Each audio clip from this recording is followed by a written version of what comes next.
오늘 하나님의 말씀 예수님의 비유 32번째 말씀입니다. 아버지의 뜻을 행한 아들의 비유라는 제목으로 오늘 또 하나의 삼부자에 대한 비유 같이 좀 공부를 해보겠습니다. 자, 마태복음 21장 23절부터 32절까지 우리 같이 한 목소리로 예수님의 말씀 함께 공독하겠습니다.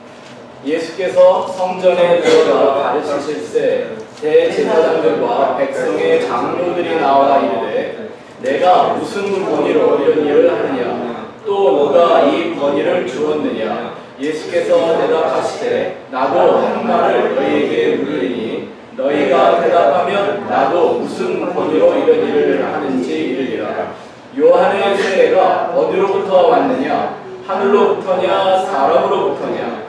그들이 서로 의논하여 이르되 만일 하늘로부터라 하면 어찌하여 그를 믿지 아니하였느냐 할 것이요 만일 사람으로부터라 하면 모든 사람이 요한을 선지자로 여기니 백성이 무섭다 하여 예수께 대답하여 이르되 우리가 알지 못하노라 하니 예수께서 이르시되 나도 무슨 권위로 이런 일을 하는지 너희에게 이르지 아니하니라. 그러나 너희 생각에는 어떠하냐. 어떤 사람에게 두 아들이 있는데 맏아들에게 가서 이르되 오늘 포도원에 가서 일하라 하니 대답하여 이르되 아버지 가겠나이다 하더니 가지 아니하고 둘째 아들에게 가서 또 그와 같이 말하니 대답하여 이르되 실소이다 하였다가 그 후에 뉘우치고 갔으니 그 둘 중에 누가 아버지의 뜻대로 하였느냐. 이르되 둘째 아들이니이다. 예수께서 그들에게 이르시되 내가 진실로 너희에게 이르노니 세리들과 창녀들이 너희보다 먼저 하나님의 나라에 들어가리라. 요한이 우리의 도로 너희에게 왔거늘 너희는 그를 믿지 아니하였으되 세리와 창녀는 믿었으며 너희는 이것을 보고도 끝내 뉘우쳐 믿지 아니하였도다.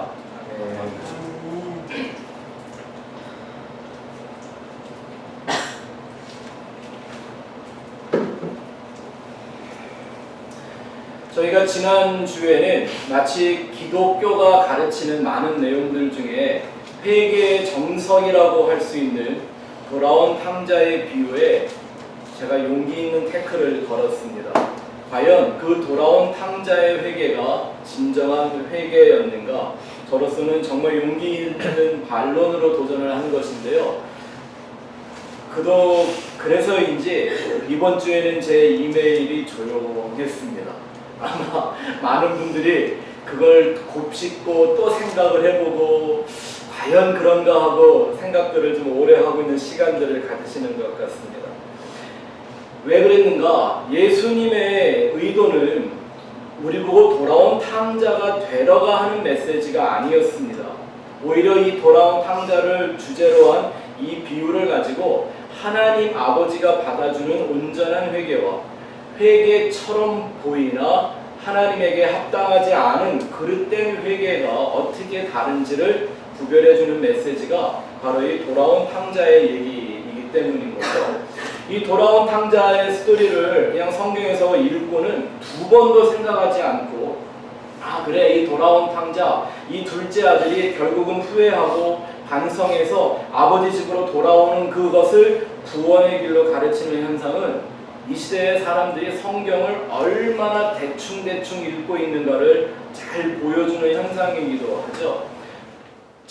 여러분들이 복습하는 의미로 잘 생각을 해보셔야 합니다. 이 비유에 3부자가 등장합니다. 아버지와 두 아들이요. 그런데 이 3부자가 각각 생각하고 있는 회개의 내용과 방식들이 다 달랐습니다. 둘째 아들이 생각하는 회개, 종이 되겠다고 하는 그 회개. 아니 율법적으로 때려 죽여도 시원찮을 그 아들에게 잔치를 벌여주면 안 된다고 생각했던 첫째 아들의 회개. 그러나 그런 것과는 상관없이 그냥 무조건적인 은혜와 사랑을 쏟아붓는 아들로 회복하는 아버지의 회개. 분명히 3부자의 회개의 생각이 다 달랐죠. 어느 회개가 진짜 회개라고요? 아버지가 허락하시는 그 회개. 아버지와 아들의 관계를 회복하는 그 회개만이 온전한 회개로 완성된 구원이라는 걸 보여주는 비유임에도 불구하고 그저 돌아온 탕자가 먹고 살기 힘들어지니까, 미래가 불투명하고 불안해지니까 아버지 집에 가서 거기서 종이 돼서라도 먹고 살자고 하는 이런 아이디어를 회개라고 가르치고 있다면 그건 분명히 기독교적인 복음이 아니라는 것을 우리가 지난주에 한번 심사숙고해 봤습니다. 근데 오늘도 이 비유에 3부자가 등장합니다. 어떤 비유를 할까 제가 생각하다가 기왕이면 3부자 한번 했으니까 또 다른 3부자 얘기를 하면 이게 연결이 될 것 같아서 이 비유를 좀 설정을 했는데요.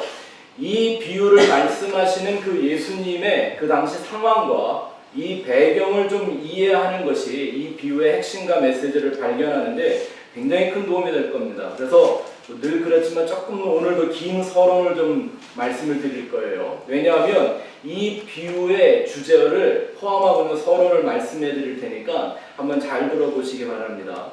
우리가 읽은 이 마태복음 21장엔 아주 유명한 세 가지 사건이 기록되어 있습니다.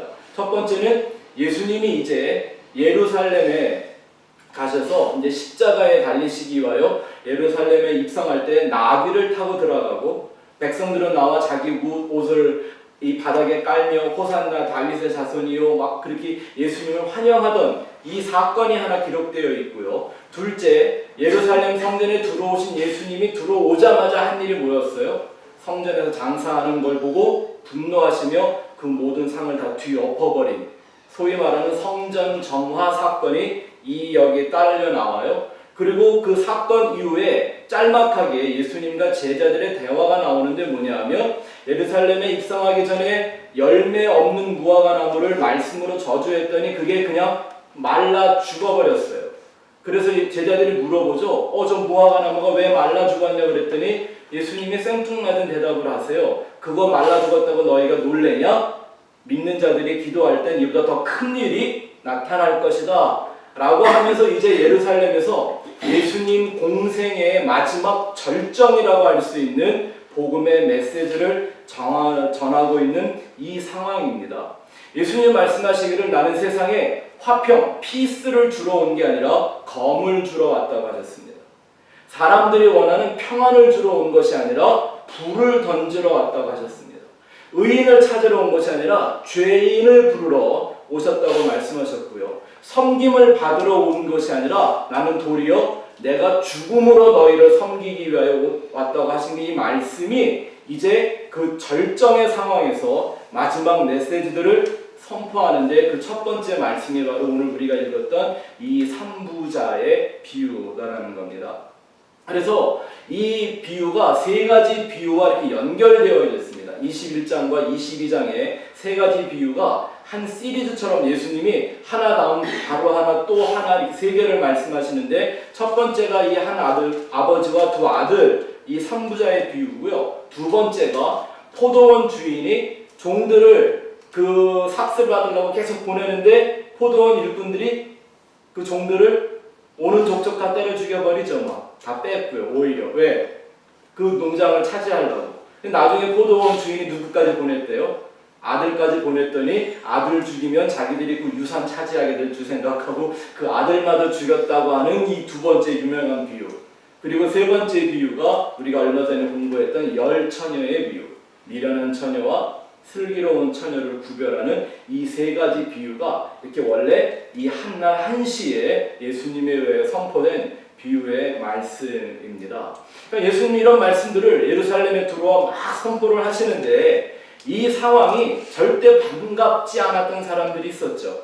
예수님을 뭐 막 왕이라고 환호하는 사람들이 있었지만 예수님이 예루살렘에 발을 들이는 게 탐탁지 않은 사람들이 있었는데 그들이 바로 유대교의 지도자들이었고 바리새인을 대표하는 율법주의자들이었습니다. 우리가 오늘날 이 신약 시대에 2000년 전에 그 당시 유대인과 제사장들과 바리새인들을 너무 부정적으로 막 비판을 하고 막 이렇게 하다 보니까 이런 생각들이 있는 것 같아요. 마치 그때 그 유대 지도자들, 유대교의 그 제사장들, 바리새인들, 그 종교적으로 녹을 먹고 살던 사람들이 마치 지금 우리가 믿는 그 하나님이 아닌 다른 하나님, 혹은 우리가 보고 있는 이 성경이 아닌 다른 성경을 봤던 사람들이 그냥 착각하는 그런 경향들이 있는 것 같은데 여러분 그렇지 않습니다. 구약의 역사, 이 구약 성경이 오늘 우리의 손에 들어오기까지 이 역사 가운데 이 성경을 지켜냈던 민족이 바로 그 시대 그 민족들이었고요. 그들에게 주어진 그 놀라운 신앙의 유산들을 생명처럼 지켜냈던 사람들입니다. 근데 이상하지 않습니까? 분명히 같은 하나님, 같은 성경을 믿는다고 하는데 왜 이렇게 예수님과 그들은 또 예수님의 앞서 왔던 선지자들과 그들은 나타나기만 하면 서로 원수처럼 갈등하고 대항하고 싸우는 상황이 멈춰지지 않았던 걸까요? 잘 보셔야 돼요. 이거 굉장히 이 시대의 마지막 말세 시대에 살아가는 성도들로서 잘 분별해야 될 부분이기 때문에 그렇습니다. 근데 이런 갈등과 싸움은 사실 태초부터 지금까지 멈춘 적이 없던 영적 전쟁입니다. 에덴 동산에 있을 때 아담과 하와를 유혹한 뱀이 뭘로 뱀을 유혹했나요? 뭐 돈으로? 아니면 멋있는 남자로? 네? 아니요. 그런 거 아니었어요. 뭘로 하와를 속였죠?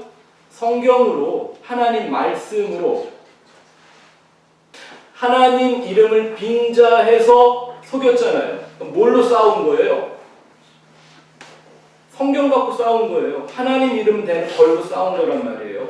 그 다음에는 어떤 역사가 일어나요? 가인과 아벨 얘기 잘 알고 계시잖아요.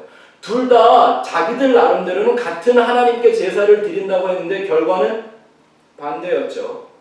이런 역사가 성경에 처음부터 요한계시록 마지막까지 끊이지 않고 나오는 얘기예요. 또 하나 얘기해보면 아브라함과 동시대의 사람이었다고 할 수 있는 욥이라는 사람. 이 욥이 정말 하나님 보기에도 마귀가 보기에도 의로운 사람이었다고 하는데 이 욥이 고난을 받기 시작하자 같이 하나님을 믿는다고 하던 욥의 친구들이 등장하죠. 그리고 서로 막 싸워요. 서로 싸울 때 얘기해보면 뭘 갖고 싸우나요? 하나님이 이렇다 저렇다 이런 거 갖고 싸우잖아요. 왜? 서로 믿고 해석하는 하나님이 달랐기 때문인 거예요. 그래서 욥기가 그렇게 두꺼운 거예요. 다 자기 믿는 하나님이 진짜 하나님이라고 주장하고 논쟁을 하고 싸움을 멈추지 않으니까 그렇게 말이 길어진 거예요. 사사시대도 마찬가지고요. 선지자 시대에 마찬가지입니다. 여러분 이스라엘의 역사에는 출애굽을 한 이후부터는 그 나라 안에 제사장들과 그로 인해 먹고 사는 사람들이 없었던 시대가 단 하루도 없었습니다. 그들은 늘 성막 중심으로 혹은 성전 중심으로 살아왔습니다. 왕들이 때로는 부패하고 타락해 하나님을 버릴 때가 있을지언정 성전의 제사가 멈춰진 적은 거의 없었던 나라가 이스라엘입니다. 근데 그렇게 제사장들이 열심히 살아왔는데 성전세를 막 걷어가면서 그걸로 성전 역사를 막 부흥시키는 삶을 살아왔는데 하나님은 때때로 그들에게 선지자를 보내셨습니다. 그러니까 제사장들이 제일 싫어하고 불편했던 사람들이 누구예요? 갑자기 어느 날 선지자라고 등 나타나면 너무 불편한 거예요. 너무 싫은 거예요. 그렇다고 뭐 이렇게 원래 좀 배경도 있고 잘난 사람들이 선지자로 나타나면 괜찮은데 뭐 아모스 같이 저 시골 어디에서 양치던 목동 하나가 갑자기 내가 선지자라고 이렇게 나타나니까 그냥 죽여버리고 싶을 만큼 그들이 미웠던 거죠. 근데 하나님이 선지자들을 굳이 왜 보내시나요? 그렇게 열심히 성전 제사를 지내며 살고 있었는데 답은 간단하죠. 틀렸으니까. 뭔가 잘못되고 있으니까. 오류를 범하고 있으니까. 하나님이 그거를 바로잡으려고 하나님의 마음과 하나님의 영을 부어준 선지자들을 보내는 거예요. 진리를 깨닫지 못하는 사람들에게. 그들이 잘하고 있었다면 선지자 따로 보낼 이유가 없잖아요. 그냥 그저 하늘에서 그들에게 상도 주고 막 복도 주고 이러면 되니까. 왜 문제없이 잘하고 있다면. 하지만 오늘 예수님의 비유에서 나타나는 주제같이 하나님 아버지의 뜻을 온전히 깨닫지 못하고 딴짓들을 하고 있으니까 하나님이 선지자를 보내고 선지자가 나타날 때마다 종교적인 기득권을 가지고 있던 사람들과 언제나 하나님의 뜻과 진리를 향한 영적 전쟁이 일어나게 되는 거예요. 이러한 상황이 지금 오늘 21장에 나타나는 이 비유의 내용이기도 합니다. 오늘 비유의 말씀 중에 예수님이 등장시킨 한 인물이 있죠. 세례 요한입니다. 이 세례 요한, 예수님을 증거하기 위하여 6개월 정도 세상에 먼저 나타난 선지자였습니다. 근데 이 세례 요한이 무슨 얘기를 합니까? 그 당시에 철떡같이 선민 사상에 의존하고 살고 있던 그 유대인들, 특히 종교 지도자들을 향하여 이렇게 독서를 쏟아내죠. 누가 너희를 아브라함의 자손이라 하더냐, 이 독사의 새끼들아. 그죠? 아니, 나는 아브라함의 후손으로 하나님의 선택한 유일한 민족을 이어가고 있다는 자긍심으로 살고 있는 그들인데, 그들이 웃기지 마라, 니네는 독사의 자식일 뿐이다 라고 말하는 거예요. 그리고 그들이 이렇게 열심히 해오던 성전의 권위와 성전에서 행해지고 있던 모든 행위를 완전히 무의미하게 만드는 것처럼 그냥 요단강 물에서 그 흐르는 흙탕물에 사람들을 회개의 세례를 행하기 시작합니다. 그 물 세례가 왜 했던 거죠? 그걸 한다는 것 자체는 성전에서 행하고 있는 모든 예식이 다 의미가 있다 없다, 이거 완전히 그냥 무시해버리는 거잖아요. 이해가 되시죠? 그러면서도 그거 말합니다. 나는 참빛이 아니다.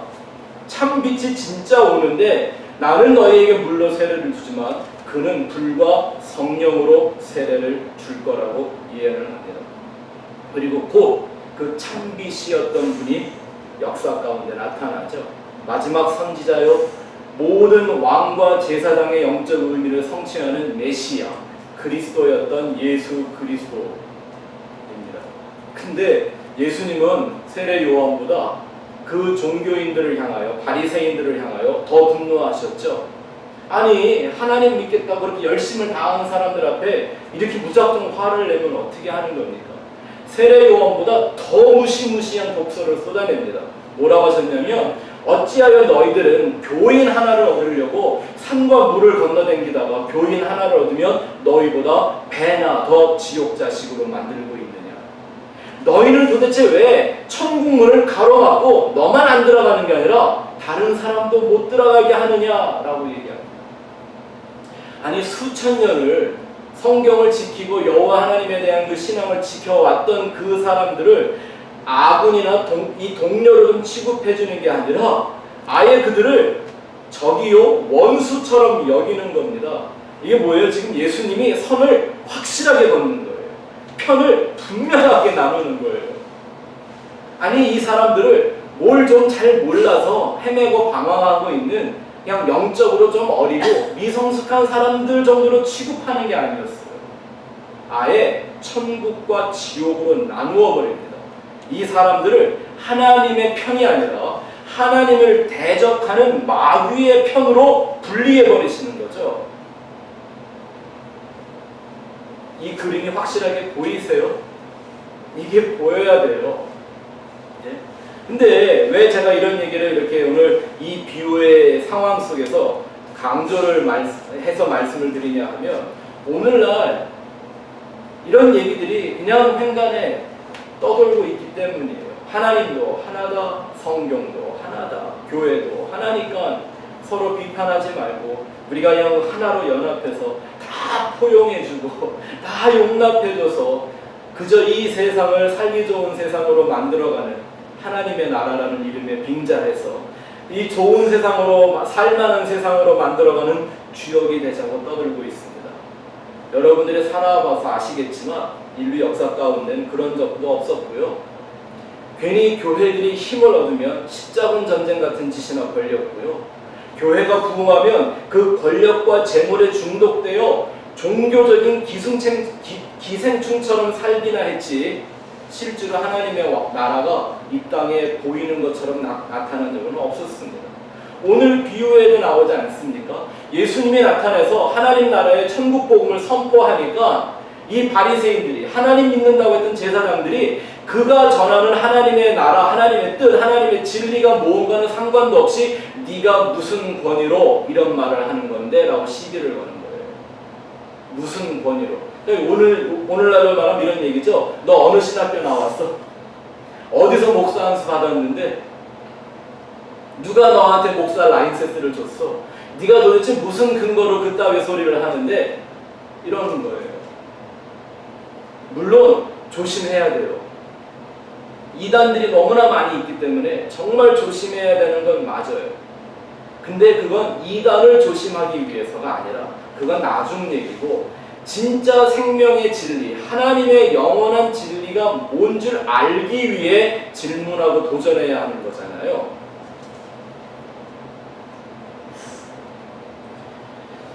요즘 뉴스에 보면 이제 남북 간의 이 관계 발전을 위해서 남북이 애를 쓰고 전 세계가 관심을 갖는 노력들이 보여지고 있습니다.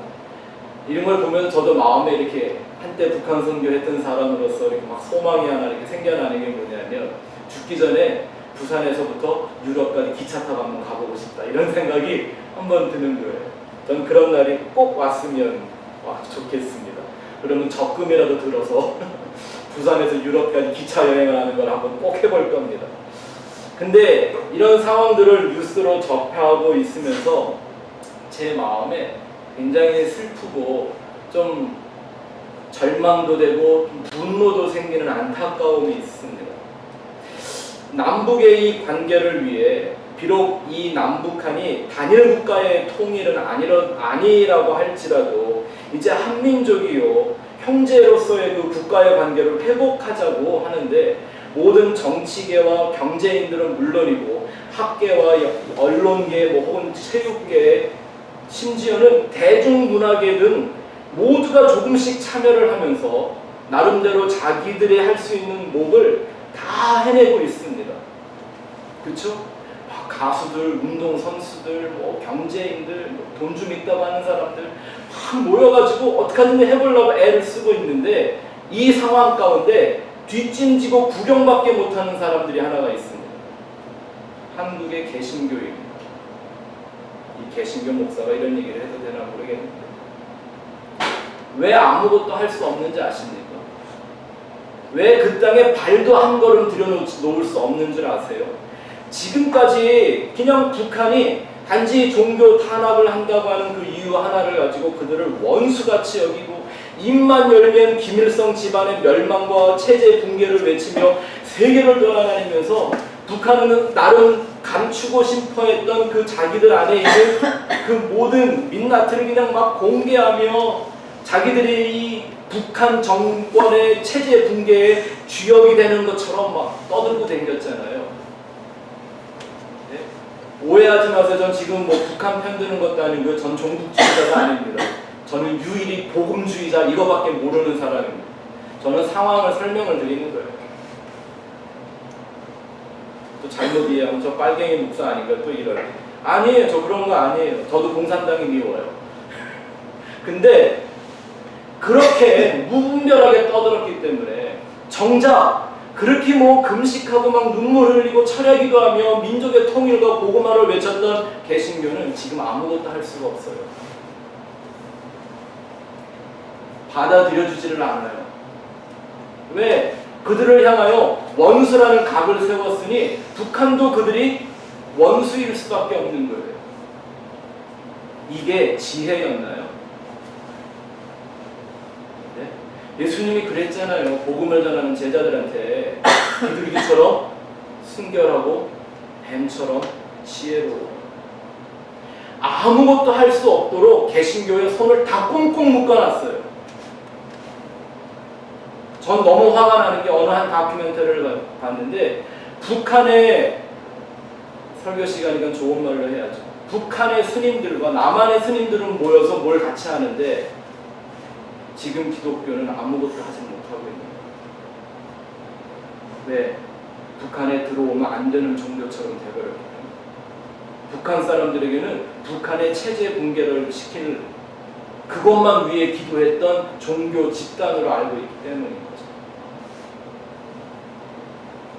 근데 더 한심스러운 건요, 이런 상황이 좀 되면 우리가 지금까지 뭔가 좀 잘못했구나, 그 땅을 위하여, 그 나라와 그 민족을 위하여, 이 땅의 복음화를 위하여 기도해야 했던 건 맞는데 우리가 좀 잘못된 방법으로, 잘못된 방식으로 했구나 하는 반성 내지는 소위 회개라도 하는 운동이 일어나도 시원치 않은데, 여전히 한쪽에서는 중보기도를 한답시고요, 소위 핵폭탄보다 더 세다고 하는 중보기도 하면서 북한 정권을 대적하는 사람들이 아직도 소리를 높이고 있다는 겁니다. 야, 이게 정말 하나님을 역사의 주관자로 믿고 하는 행위 맞습니까? 아무것도 할 수 없는 사람들이 그저 자기가 속해 있는 교회 안에 숨어서 성경과 교회를 인정하기 전에는 단 한 푼의 도움도 줄 수 없다는 식의 핑계 속에 숨어 있는 이 개신교, 너무 화가 납니다. 이게 복음화하는 실제적인 능력과 열정입니까? 그거 아닌 것 같다는 생각이 너무나 많이 들었습니다. 그런 걸 알면서도 아무것도 할 수 없는 나, 이렇게 떠들어도 들어주는 사람도 없는 나 자신에 대해서도 너무 화가 납니다. 하지만 제 마음에 그런 분노보다 더 큰 소망이 있는 것, 이 세상 사람들이 어떻게 하든, 정치인들이건 경제인들이건 심지어 종교인들이 어떻게 하든지 말든지 하나님이 정하신 역사는 한치의 오차도 없이 이루어질 겁니다. 아멘. 아멘. 나는 그 하나님을 믿기 때문에 그때를 기다릴 수가 있습니다. 다만 이런 시대에도 회개하지 않고 다른 복음, 다른 예수를 전하고 있는 사람들 때문에 화가 날 뿐입니다. 좀 잠깐 삼천포로 빠졌는데요, 이게 비슷한 상황이라 제가 연관을 시켜 말씀을 드리는 겁니다. 근데 그 당시에 제사장들과 바리새인들의 삶을 한번 살펴보면 그들이 정말 막 독사의 새끼다, 마귀의 자식들이다 라고 욕을 만큼 뭔가 이렇게 큰 죄를 짓고 살았나요? 그렇지 않았거든요. 목숨 걸고 구약 성경을 지켜내고요, 성전 빼앗기지 않으려고요, 막 단식 투쟁을 하면서 그 성전을 지켜냈던 사람들이에요. 또 선민적인 그 신앙을 유지하고 지키기 위해서 막 모세오경을 달달달달 외우고 2134개나 되는 율법 조항을 만들어서 자기들이 힘이 닿는 데까지 철저하게 지켜내던, 정말 지독하리만큼 착하고 정의로운 사람들이었습니다. 만약에 그들이 아니었다면요, 오늘날 기독교까지 이렇게 이게 이어져 왔을까 의심이 될 만큼 정말 지독한 민족에게 하나님이 이 엄청난 부담을 맡겨놨던 거죠. 이 지독한 이스라엘과 유태인 같은 이런 민족성 아니라면 이게 과연 지켜졌을까라고 생각할 만큼 어려운 역사 가운데 이 모든 일들을 지켜온 게 바로 그 유대교 종교 지도자들과 바리새인들이었단 말이에요. 그런데 그걸 바라보고 판단하는 하나님의 생각이 달랐다는 것입니다.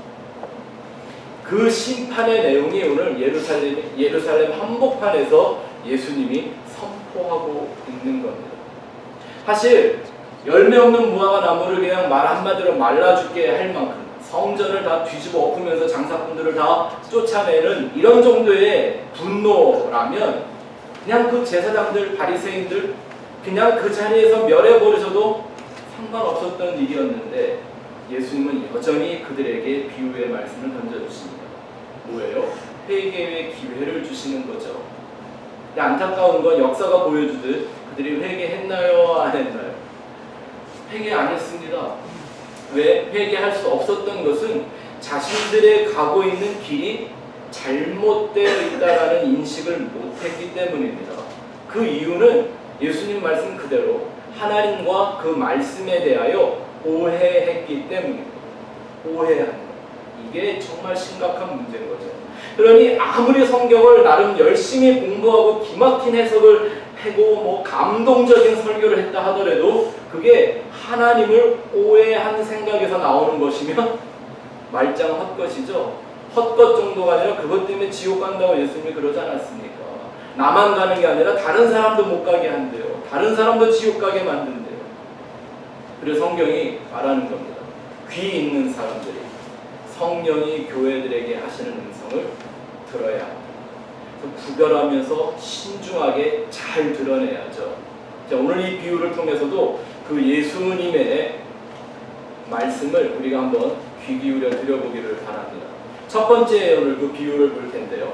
자, 한 아버지에게 두 아들이 있었습니다. 그 아버지가 그 두 아들에게 각각 포도원에 가서 일하라고 말씀을 했습니다. 뭐 아버지니까 아들들에게 같이 일하자라고 얼마든지 할 수 있죠. 근데 첫째 아들은 아버지에게는 앞에서 네 그리고 했어요, 안 했어요? 안 했대요. 근데 둘째 아들은 앞에서는 노 그러고서는 아무리 생각해봐도 해야 되겠거든요. 왜? 형이 한다 그랬으니까. 잘 생각해보세요. 형이 한다 그러고 나는 안 한다 그러고 형이 하고 나는 안 하면 아버지의 유산이 누구한테 더 많이 가게 갈 것 같아요. 아무리 생각해도 내가 손해볼 것 같으니까 나중에 가서 일했다. 이건 제 그냥 생각이고요. 근데 이런 비유를 얘기하면서 예수님이 어떤 권위로 도대체 이런 얘기를 네가 하는 거냐라고 하는 바리새인들에게 반문을 하십니다. 야, 이 두 아들들 중에 누가 아버지의 뜻대로 행했느냐? 예하고 안 한 그 첫째냐? 아니면 앞에서는 노했지만 뒤에 뉘우치고 돌아가 일한 둘째 아들이냐? 이거 너무 쉬운 질문이죠? 거기 모여있던 그 바리새인들이 아주 자신있게 얘기합니다. 둘째 아들이었다라고 대답을 했더니 예수님이 그거에 대해서 일사천리로 한마디를 하시는데 세리와 창기들이 너희들보다 먼저 하나님의 나라를 보게 될 거라고 하셨습니다. 늘 그렇듯이 무엇이 무엇을 비유하는 것인가를 잘 살펴보아야만 이 비유가 담고 있는 진리를 발견할 수가 있습니다. 역시 이 비유로 하나님의 은혜와 율법의 차이를 아주 극명하게 보여주는 것이고 그 차이가 뭔 줄을 알아야만 은혜라는 하나님의 뜻에 순복하는 성도가 될 수 있습니다. 이 비유 역시 무엇이 진정한 회개와 구원에 이르는 길인가를 말씀해 주는 거죠. 아버지의 뜻대로 행하는 자들이어야만 하나님의 회개와 구원에 합당하다라고 하시는 말씀입니다. 그러면 이 아들들은 누구를 비유하는 걸까요? 이 첫째 아들은 정황상대 다 아시겠죠? 그 당시에 율법을 갖고 종교 놀이를 하고 있었던 그 유대인들, 그 종교 지도자와 바리새인들을 뜻합니다. 근데 예수님은 그들을 어떻게 평가했냐면 입으로는 네 그래놓고 가서는 하지 않았다라고 말합니다. 근데 우리가 성경을 보면 이 사람들이 행위 많이 했습니까? 안 했습니까? 많이 했죠. 근데 예수님의 키는 뭐냐면 이걸 잘 아셔야 합니다. 그들이 종교적으로 행위를 많이 했든지 말았든지 아버지의 뜻을 행한 건 아니었다라고 단적으로 결론을 내시는 거예요. 왜요? 잘 보세요. 율법이라는 건 우리 신약성경에 수도 없이 공부를 했기 때문에 아실 거예요. 모든 율법을 다 지키다가도 하나만 어기면 다 어긴 거라면서요. 아멘? 성경에 써 있잖아요. 제 말이 아니라. 그러니 그 수없는 율법을 지키겠다고 2000개나 넘는 걸 다 하다가도 어느 날 하루 한 번만 실수하면 내가 앞에 지켰던 모든 게 다 말짱 헛거잖아요. 그러니까 한 거예요, 안 한 거예요? 안 한 거죠. 아멘? 아멘. 내가 왜 설교를 하는데 이렇게 국어를 하지? 네, 꼭 이해 좀 해주시기 바랍니다.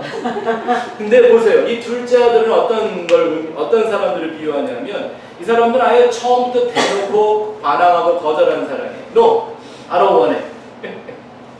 거절 딱 했어요. 근데 생각해보니까 안 되겠거든요. 뉘우치고 돌아가서 아버지의 뜻대로 포도원에 가서 일을 했대요. 성경에서 포도원에 일을 했다라고 하는 건 구원을 향한 신앙을 완성해가는 과정을 의미하는 거예요. 아가서에도 나오잖아요. 포도원을 허무는 작은 여우를 꼭 잡아내야 된다고요. 그 포도원에서 일하는 건 바로 그 의미예요. 그래서 술람미가 포도원지기로 그렇게 나타나고 있는 거죠. 근데 이 둘째 아들을 누구에게 비유하셨냐면 세리와 창기들의 비유를 했단 말입니다. 왜? 대놓고 하나님의 뜻을, 하나님의 명령을, 율법을 거부한 죄인들이었죠. 세리와 창기들 말입니다. 그런데 그 죄를 통하여 하나님 앞에 상한 심령으로 엎드려 성전 문턱도 밟지 못하는 두려운 심령으로 하나님 앞에 통회하며 자복하던 회개했던 그들을 예수님은 이렇게 비유하시면서 저 세리와 창기들이 너희들보다 하나님의 나라를 먼저 보게 될 거라고 하는 놀라운 역설을 선포하십니다. 정말 기가 막힌 비유 아닙니까? 여러분, 겉으로 보면, 종교적으로 보면 어떤 노력이나 정성이나 도덕이나 윤리나 인간성이나 됨됨이나 인격적으로 보면요, 지금 이 상황 속에서 누가 하나님의 뜻을 행하는 것 같아요? 세리와 창기들이요? 아니면 제사장들과 바리새인들이요? 당연히 제사장들과 바리새인들이죠. 뭐 좋은 옷 입고 막. 여러분 잘 생각해 보세요. 이런 비유를 읽으면서 그냥 직관적으로 이게 무슨 말이 이래? 이렇게 보면 본질을 보지 못하게 됩니다. 유대인들, 바리새인들이 얼마나 행위가 많았던 사람들입니까? 자기 행위를 자랑하던 사람들이거든요. 2000개나 넘는 율법 조항을 지킨다는 게 쉬운 얘기인가요? 제가 여러분들에게 늘 농담처럼 드리는 말씀이지만, 내가 과연 하나님의 영광을 위하여 이 땅에서 행하고 있다고 하는 여러분의 행위들을 노트에 하나씩 써보세요. 몇 개나 쓸 수 있는지. 아마 많이 쓰면 한 40개, 50개 쓸 수밖에 없을 거예요. 그것도 그냥 정말 세부적으로 쪼개서. 예, 나름대로 막 의미를 부여하면 내가 하는 행위들을 막 어떡하든 소설을 쓰든 드라마를 쓰는 것처럼 짜 맞춰야 한 40개, 50개 쓸 거예요. 2000개나 하실 수 있을 것 같아요. 근데 이 사람들은 2134개나 되는 조항들을 지켜놓으면서 그걸 지켰습니다. 근데 뭐 성경에 나와 있으니까 예수님이 그들을 외식하는 거다, 그건 교만한 거다, 겉과 속이 다른 거다, 뭐 이렇게 예수님이 이런 말을 했으니까 그냥 그 말만 듣고서는 막 그렇게 따져서 얘기하는데 예수님의 말 뜻도 모르고 그러는 거예요. 보세요. 2134개나 지키는 그 열심이 진심이 아니고 되는 걸까요? 이 사람들 정말 겉과 속이 달랐겠어요? 여러분들이 해보시면 알아요. 2000개 아니라요, 한 20개만 정해놓고 일주일 내내 내가 하루도 빠짐없이 이거 지키려고 한번 해보세요. 아니, 실습을 한번 해보시면 제가 드리는 말씀의 의미를 알 수 있다니까요. 그거 20개 하고 오면 다음 주에 이 문 들어오는 여러분들 얼굴이 다를걸요. 내가 20개 매일 했다, 왜 어쩔래? 이러고 들어오시거든요. 누가 나보고 죄인이라고 그래? 이러고 나타날걸요. 나는 오늘 예배할 자신이 있어. 왜? 다 매일같이 20개 이상 했거든. 근데 만약에 김 목사가 그걸 가지고 그거 하면 뭐하게요? 헛수고 하셨네요. 이래봐요. 아마 공기총이라도 있으면 쏘고 싶을 거라나. 머리를 다 끄덕여 놓고 싶지 않겠어요? 이 바리새인들이요, 과부와 고아를 구제하라고 하는 그 하나님의 율법을 지키려고 일주일에 이틀씩 자기 가족을 굶겨가며 그걸로 다른 사람들을 먹였던 거예요. 일생에 한두 번도 아니고 매주일 2번씩을. 이게 진심 아니고 되겠어요? 사람들이 어쩌다가 자기 일생에 오지에 선교 한 번만 갔다 와도 마치 자기가 온 세계의 부제자가 된 것이냐, 막 그 사명감을 가지고 간증하며 돌아다니는데 매일 그렇게 살았다고 한번 해보세요. 근데 누가 그걸 부정해요? 그걸 비난해요? 손가락질하고 조롱을 해요? 견딜 수 있을 것 같아요? 누군가 나를 인정해주지 않고 나의 그 열정적인 행위를 우습게 보고 인정은커녕 무시하고 그러면요, 정말 머리카락까지 다 뜯어놓고 싶을 거예요. 그 사람들이 예수님 십자가에 못 박은 심정이 충분히 이해가 되죠.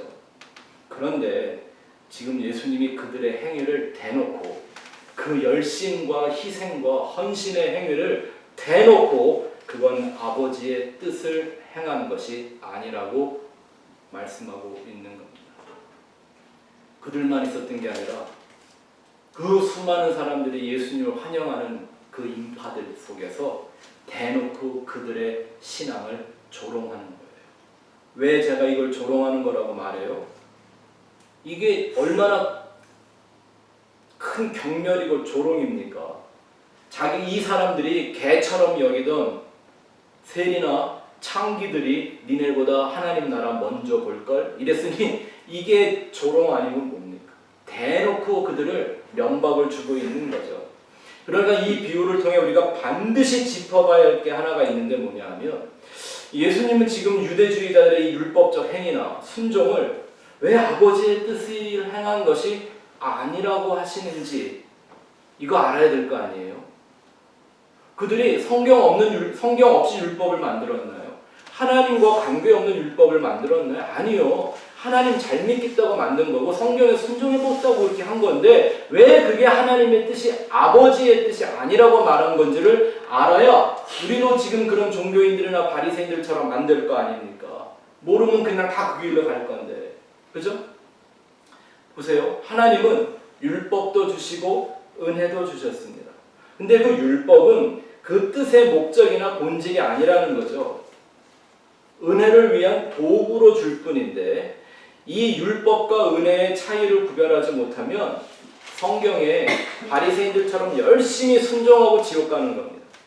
그래서 먼저 좀 언급하고 지나가고 싶은 게 뭐냐면 아버지의 뜻이란 무엇인가를 좀 짤막하게 일단 설명을 드릴 거예요. 다음에 더 많은 설명을 할 기회가 있을 거니까요. 아버지의 뜻대로 행하는 것이 무엇인가를 잘 모르면 천국과 지옥 가는 길도 잘 모르는 거하고 똑같아요. 아버지의 뜻이라는 게 뭡니까? 이 교회 좀 다니고 신앙생활 했다는 분들하고 대화를 하다가 보면요, 그냥 좀 자기들 나름대로 신앙심이 있다라는 걸 드러내고 싶어서 그런 건지 말끝마다 하나님의 뜻을 갖다 붙이는 사람들이 많습니다. 제가 얼마 전에도 어떤 분한테 이런 얘기를 들은 적이 있어요. 목사님, 하나님의 뜻은 어떻게 알 수 있는 건가요? 그래서 그 하나님의 뜻을 어디서 찾는데요? 그러니까 뭐 이제 다 하는 얘기가 이제 이 세상에서의 어떤 일 가운데서 찾는 거죠. 네? 네? 뭐 하면 하나님이 기뻐하실까요? 뭐 이런 얘기 많이 하잖아요. 이런 상황에서 어떤 선택을 하면 그게 하나님의 영광이 되는 하나님의 뜻을 이루는 걸까요? 이렇게 물어보길래 제가 이렇게 답을 드렸습니다. 그렇게 하나님의 뜻을 찾는 건 마치 내가 중국 식당에 가서 짜장면을 먹는 게 하나님의 뜻인가, 짬뽕을 먹는 게 하나님의 뜻인가를 묻는 것과 다를 바가 없습니다. 어느 게 하나님의 뜻일까요? 네? 양념치킨을 먹어야 될까요? 그냥 프라이 치킨을 먹어야 될까요? 네. 그래서 우리 똑똑한 한국 사람들은 짬짜면을 만들었고요. 반반 치킨을 만들었어요. 한꺼번에 다 먹으려고. 고민 안 해도 되잖아요. 근데 대부분의 사람들이 물론 뭐 자기들 나름대로는 막 고상하게 생각도 하고 고민도 하고 뭐 기도도 하는 것 같지만 하나님의 뜻을 찾는 수준들이 사실 이거와 다를 게 하나도 없어요. 그냥 어떤 선택하면 세상살이에 조금 보탬이 될까? 그거 하려고 뭐 하나님의 뜻이니 아니니 그런 거 찾는 거 아니에요. 심지어 그러한 선택이나 결정이 뭐 그때 당시에는 교회나 복음을 위한 일처럼 보인다 할지라도 잘 들으세요. 하나님에게 그런 건 이렇게 중요한 뜻이 아닐 수 있어요. 대부분의 사람들이 자기의 뜻을, 자기의 선택이나 결정을 좀 정당화하거나 자기가 살아가는 이 삶의 방식을 좀 의롭게 여겨주기를 바라는 생각이 강한 사람들일수록 말끝마다 하나님의 뜻을 찾는다고 기도한다는 소리를 합니다. 그리고 자기의 지난 날들의 사건, 사고를 막 하나님의 뜻이라고 막 의미를 부여하며 해석하려고 했습니다. 정말로 그럴까요? 이 부분에 대해서는 나중에 제가 조금 더 자세히 좀 설명을 드릴 기회가 있을 텐데요. 우리가 이 땅에서 살아가는 우리 일상적인 삶의 얘기들은요, 하나님에게 그렇게 크게 의미 없는 것들이 대부분이에요. 하나님의 일과 사람의 일을 구별할 줄 알아야 하잖아요. 네? 다시요, 잘 들으세요. 하나님의 일과 사람의 일을 구별할 줄 알아야 돼요. 왜? 이거 구별할 줄 모르면 그 구별하지 못하는 사람을 사탄이라고 불렀어요. 어떻게? 예수님이 베드로한테 그랬잖아요. 예수님 십자가 지러 가시겠다니까 베드로가 예수님을 꾸짖고 막았어요.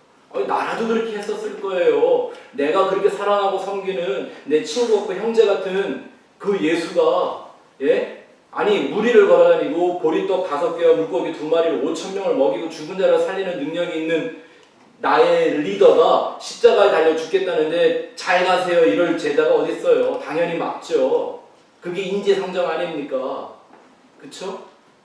근데 예수님이 뭐라 그랬어요? 사탄아 내게로 물러가라. 네가 어찌 하나님의 일은 생각하지 않고 사람의 일만 생각하느냐 이 사탄아 이랬잖아요. 그러니 하나님의 일과 사람의 일을 구별하여 생각할 줄 모르면 그게 여전히 사탄의 권세 아래 묶여있는 것과 다름이 없다는 거예요. 저한테 오래전에 이런 걸 깨닫게 해준 한때 유명했던 목사님이 있습니다. 제가 아는 사람 중에 이름이 제일 긴 사람이에요. 후안 까를로스 오르티즈라고 하는 아르헨티나의 한 목사님이었는데 또 그 책 제목이 또 길어요. 제목이 뭐냐면 우리의 기도의 대부분은 하나님의 나라에서 잡동사니 우편물처럼 취급을 당합니다. 요즘 우리 애들이 이해하는 말로 바꾸면 이 땅에서 하나님한테 한다는 많은 기도들이 하나님 앞엔 그저 스팸 메일 같다는 거예요. 의미가 없어요. 근데 그건 누구한테만 중요해요? 스팸 메일은요 받는 사람한테는 하나도 안 중요해. 보내는 사람한테만 중요한 일이지. 그래야 먹고 사니까. 기도? 그런 거예요. 기도 잘못하면 그냥 나 한번 살아보겠다고 하나님 앞에 스팸 메일만 던지는 것과 다를 바가 없다는 말입니다. 하나님에게 우리가 이 땅에서 뭘 먹고 뭘 입고 뭘 마시며 사는가가 뭐 그렇게 중요하겠어요. 그런 건 하나님이 염려도 하지 말고 기도도 하지 말라고 하는 하나님이 하나님의 아버지의 뜻이라고 하면서 그런 것과 그런 걸로 우리 인생들과 딜하기를 원하시겠습니까? 그런 거 아니거든요.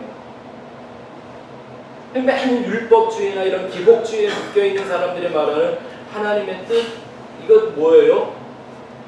결국 그거를 근본적으로 분석을 하고 쪼개서 말하고 보면요 다 자기 먹고 마시고 사는 것과 연관을 짓는 거예요.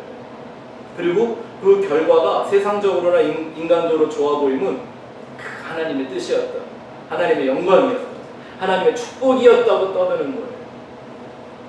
여러분 교회 건물을 지어야 돼요 말아야 돼요? 어느 게 하나님의 뜻이에요?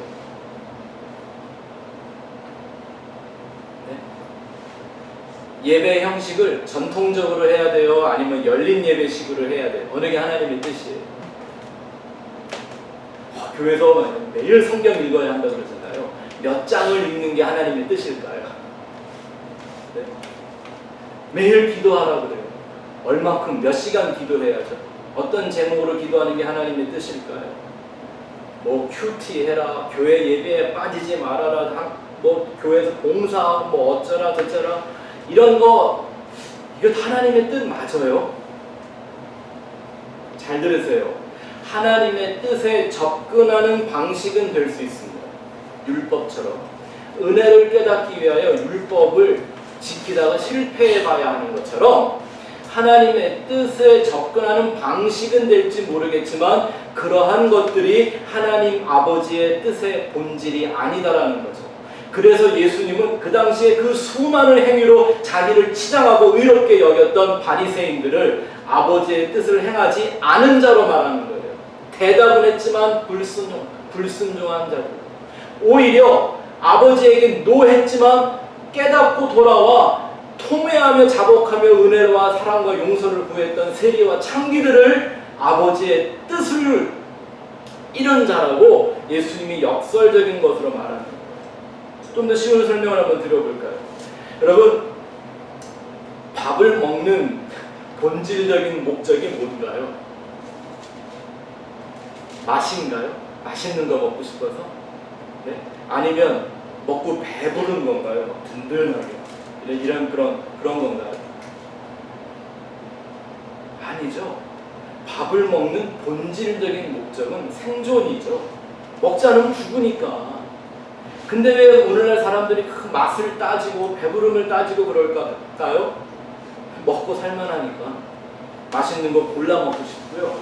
건강에 좋은 거 골라서 챙겨 먹고 싶은 거고요. 음식이 먹을 만큼 있으니 이걸 뭐 배부르니 아니니 이걸 따지는 거지. 만약에 음식이 생존의 문제가 되면 달라집니다. 맛이 있고 없고는 나중 얘기입니다. 여러분 정글의 법칙 보시죠? 가끔 안 보는 것처럼 보는 거 다 아는데 거기 보면 그러잖아요. 이거 연예인들 하루 이틀 쫄쫄 굶겨놓으면요 세상에 아무거나 잡아서 간도 없이 이렇게 불에 구웠다가 먹으면 다 맛있대. 네? 그리고 그거 조금 먹고도 살 것 같다고 그래요. 그때는 맛도 양도 문제가 아니에요. 뭐만 있으면 돼? 먹고 죽지 않을 만큼만 있으면 돼요. 밥이라는 건 근본적인 목적은 이런 생존의 문제인 거지 맛과 양의 문제가 아니라는 거죠. 여러분 성경 매일 읽어야 합니다. 근데 그 복음의 본질과 방향을 모른 채 열심히 읽고 묵상하고 외우기만 하면 뭐합니까? 오히려 구원의 길이 아닌 천국의 길이 아닌 다른 길로 더 빨리 가게 만드는 효과만 더하는 거 아닙니까? 하나님에 대한 오해만 더 깊어질 겁니다. 그러니 막 무턱대고 성경 열심히 읽고 묵상했고 막 내가 적용도 스스로 만들어보고 애플리케이션 만들고 그거 내가 순종해 봤다고 나를 옳게 여기는 사람들, 나 성수주의라는 사람이고 11조 한 번도 안 떼먹는 사람이라고 자기를 의롭게 여기는 사람들은 정작 자세히 읽어보라고 성경을 주신 아버지의 뜻은 안 행하고 있는 거죠. 이 바리새인들과 종교 지도자들처럼. 왜냐하면 그런 율법 조항들은 잘 지켜서 구원에 합격하라고 주신 것이 아니라 너희는 아무리 어떤 방법으로도 도저히 율법을 다 지킬 수 없는 불완전한 죄인이다라는 것을 알게 하시기 위한 거잖아요. 너희는 내가 죽여서 다시 태어나게 만들어야 거듭나게 만들어야만 나의 형상과 모양을 회복할 수 있는 내 아들이 되는 거라는 걸 그 은혜와 사랑의 내용을 가르쳐 주려고 율법을 먼저 주신 거잖아요. 그런데 그건 상관없이 표면적인 율법만 지켜내면서 자기를 의롭게 옳게 여기는 사람들. 열심히 교회 다니고는 있는데 열심히 교회에서 봉사하고 있는데 그 교회를 섬기는 목회자들이나 그 교회가 목적하고 있는 어떤 계획들에 대한 뜻을 이루는 것인지는 될 수 있지 모르겠지만 정작 아버지의 뜻을 행하는 건 아니라는 거죠. 그래서 어느 날 성전에서 바리새인이 하는 기도와 세리가 하는 기도를 비교해서 예수님이 말씀해 주시잖아요. 아버지는 저 바리새인의 기도 단 한마디도 안 들으신다. 근데 하나님이 받으시는 기도는 저 세리의 상한 심령, the broken heart라고 얘기해 주시잖아요. 오늘날 교회에서 찾아보기가 어려운 거죠. 이게 너무나 중요한 얘기라 서론만 하다가 보니까 오늘 본론에 못 들어가는 거예요. 잘 기억하셔야 합니다. 이런 원리들을, 진리의 법칙들을 여러분이 이해하고 있어야 성경이 갖고 있는 복음의 진리를 뚜렷하게 보실 수 있는 거예요. 제가 다음 주에는 그렇다면 진짜 한 아버지의 뜻이 우리가 행했어야만 되는 아버지가 행했다고 인정해 주시는 그 아버지의 뜻들이 무엇인가를 오늘은 원래 제가 짤막짤막하게 전해드리고 지나가려고 했는데 마침 거기 다 못했으니까 다음 주에 조금 더 풍성하게 5가지 내용으로 여러분들에게 말씀을 드릴 거예요. 예고편으로 말씀을 드린다면 첫 번째는 이런 거죠. 하나님이 인간을 만드신 그 애초의 뜻이 뭐였죠? 하나님의 뜻이 뭐였어요? 인간을 창조한 뜻이.